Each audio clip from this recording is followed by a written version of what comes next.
Hello there, friends and family. Welcome to Nanaba's Kitchen. If you're new to the channel, I want to say a warm welcome to you, and to my returning subscribers. Words will never ever be able to describe and express how deep my appreciation is for you. Thank you also very much. Today on the menu, I am presenting my authentic Ghanaian chicken stew.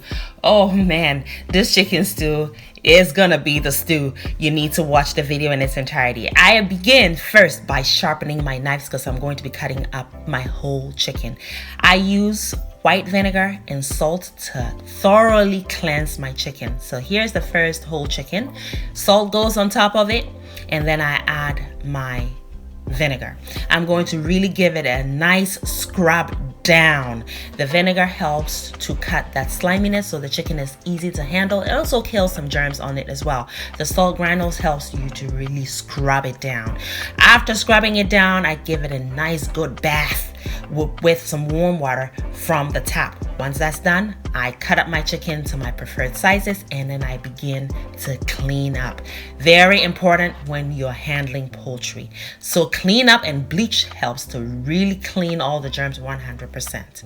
Once that's done, we are ready to begin putting this stew together. So keep watching. Now friends, all the ingredients will be listed in the description box for your convenience, but will also be repeated on the screen sporadically. So keep watching. You don't want to miss any of that.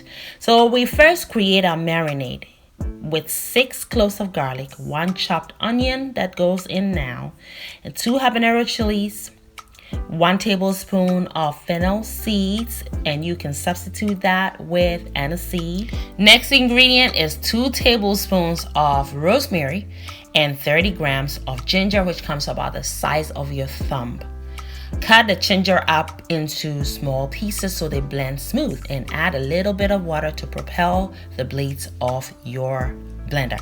And you want to blend till super smooth, just like so. Now, here are some spices and salt. So I have 1 tablespoon of salt, some turmeric, 4 sprigs of thyme, 2 bay leaves, some parsley flakes, and also some crushed black pepper. Then we pour in our blended marinade. And the next step is to massage all these spices and the marinade into the chicken. I almost forgot to add my better than bouillon chicken seasoning or chicken base. So that comes in next, and I'm going to be using a tablespoonful of that. And there it is, the 1 tablespoon of better than bouillon chicken base. And here is the jar in case you want to purchase some. I find this to be a better alternative to the cubes because it is devoid of MSG and artificial ingredients. So it's a good thing to have in your pantry. Now, marinate your chicken no less than 3 hours. I marinated mine overnight, so it is just perfect. And the aroma, I wish that you were here to really take it in yourself. It is perfect. It is hard and tough chicken, so it takes a longer time to marinate. It's going to take about 45 minutes to cook the chicken. So while that's going on, we're going to prep our tomatoes. Friends, I found these on the vine at a very great bargain, so I am so happy right now. I cut them into quarters and I blend them till smooth. I'm not even going to add any water to this because the goal is really to reduce the tomato sauce. So about half the original amount. So blending it till smooth is essential to obtain that texture. Pour it into a separate pot and set it on low heat and forget about it. Go about your other business. Do some chores, listen to some jazz, read a book, and then on returning to resume having fun in that kitchen, it should be perfectly reduced. So I have some onions, ginger, garlic, and some chilies. Now these chilies I found at Kwanchiwa's Kitchen Garden. She has an incredible and beautiful garden. She is an incredibly beautiful person, and she is a talented chef. Friends, if you haven't had a chance to check her channel out, I encourage you to please do so. I have linked her channel in my description box. Show her some love as you have shown me. She deserves it. So what I've done now is thinly sliced all my onions. My ginger I have finely minced, and I thinly sliced my garlic. And the chilies I have left whole with their heads on, because while they have an assertive chili fragrance, they also have a lot of heat, which I would like to retain inside of the chilies. I can't wait to grow some of these chilies. Crunchywa herself told me that they are super flavorful, and I have become a believer. So there we go. Now I place a cooling rack into my pan here, and then I remove the chicken from the broth. I want the chicken to continue draining any liquid that's left on the surface of it. And you'll see why pretty soon. The broth I shall reserve because I will reincorporate it in the cooking process in our stew. Now, the reason why I want the chicken to drain any liquid that's left or any moisture that's left on the surface is because I'm going to be deep frying it. The contact of liquid with hot oil is never safe, and I really want to be safe in the kitchen. I want to, maintain this beautiful brown skin I got. So I want you to do the same. So see, now it's nice and dry. Just on the outside, it's still nice and juicy on the inside. Now I'm going to coat it with some flour. Why? Because I want it to quickly caramelize on the outside, leaving the inside juicy still. Another thing that happens when you coat it with the flour is that it is able to cling onto that beautiful, deep flavored stew that we are going to be developing soon. So keep watching.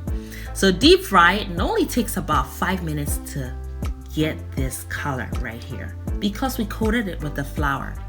Again, we want it to be crunchy on the outside and be able to cling onto that stew, but remain juicy on the inside. Try this technique. You will love it. So there we go. Our chicken is perfect. We're going to fry the rest of it. So all you want to do is just lightly coat it with the flour though. You don't want it to have a thick layer of flour, okay? Just light coating. So drying the chicken first and placing it on the cooling rack is essential for you to actually obtain that effect. So our chicken is ready. We're going to fry our tomato paste next. So I have quite a bit of tomato paste here because I am making a big batch of this chicken stew. So I have 2 cups of tomato paste. Now the reason we fry it, and yes, I'm using a lot of oil, but I will be skimming a lot of it off at the end of the cooking. We need the oil to fry the tomato paste because it has a canned flavor in it. Frying it will get rid of that.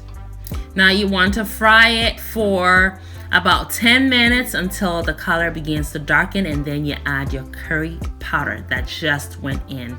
This is my homemade curry powder, and I cannot wait to share the recipe with you, so keep staying tuned.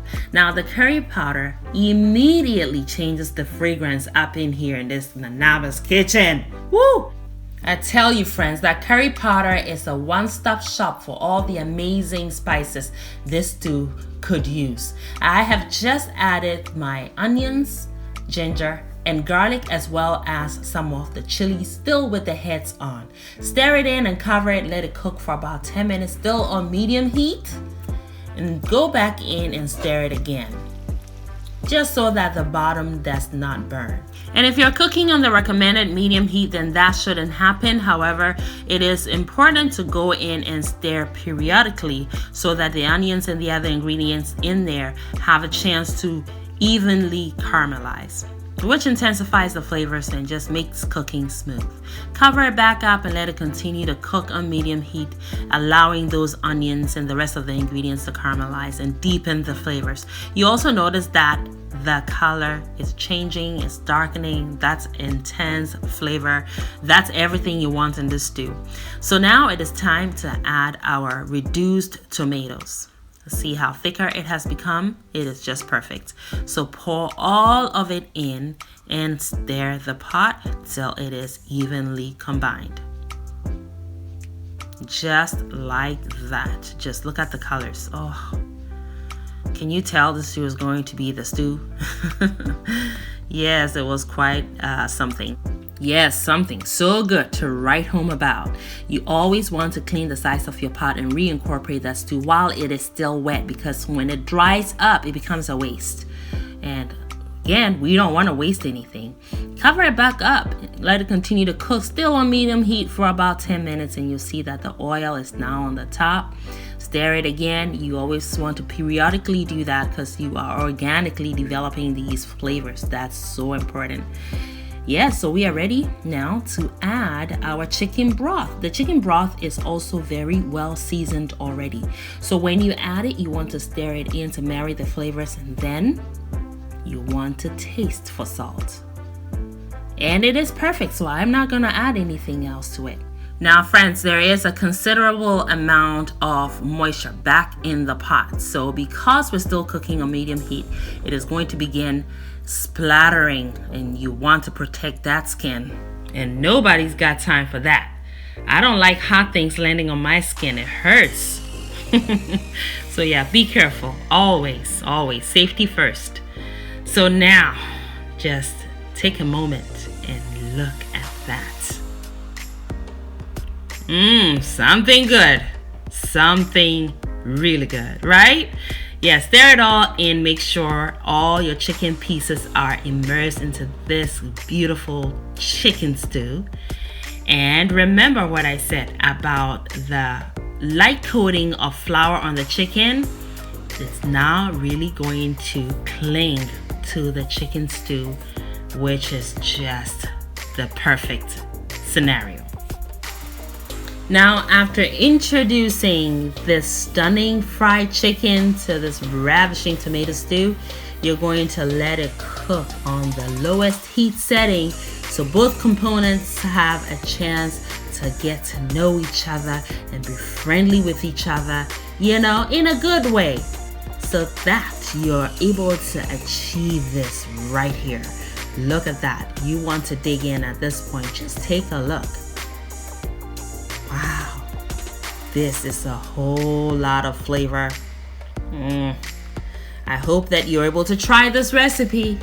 You will not be disappointed, and always an optional step to introduce some fresh red onions for some sweetness and crunch. You cannot go wrong with that. And of course, you can always add some more chilies, leave the heads on, and break it into your dish if you like heat. And one final optional step is to add some hard-boiled eggs to this stew. That is the thing we do in Ghana to bring that final brightness to our deeply flavored stews, And after all, we made chicken stew, so what could possibly be wrong with adding some hard-boiled chicken eggs? Chicken is the theme today, so let's be forthcoming with the chicken, shall we? Oh boy, just look at this right here. And I served it with some Ghanaian salad. That recipe is coming up soon, so please stay tuned. Just look at that too. Yes, and some rice. Of course, some rice. You have to absolutely have some rice with the stunning chicken stew. Friends, I hope you are inspired to try this recipe and add your own twist to it. Make it your own. This is the quintessential Ghanaian plate of comfort. Looking at this all over again, makes me want to go back to that kitchen and have some more fun. I thank you all so much for watching. Make it a great day and have fun, especially in that kitchen.